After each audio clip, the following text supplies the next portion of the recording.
கதைகள். சின்ன விதை என்ன பண்ணுச்சு தெரியுமா? ஒரு அழகான கிராமம் இருந்துச்சு.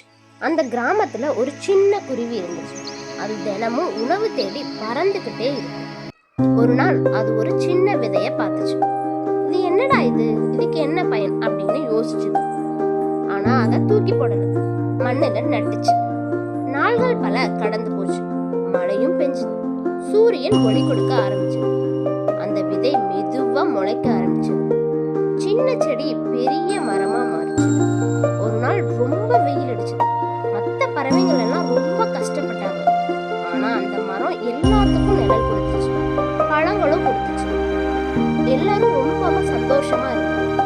அப்போ அந்த குருவி சிரிச்சுக்கிட்டே சொன்னுச்சு, சின்ன நல்ல செயல் பெரிய மாற்றத்தை உண்டு பண்ணும். ப்ளீஸ், உங்களுக்கு இந்த கதை பிடிச்சதா அப்படின்னா லைக் பண்ணுங்க, உங்க ஃப்ரெண்ட்ஸ் கூட ஷேர் பண்ணுங்க, சப்ஸ்கிரைப் பண்ணுங்க.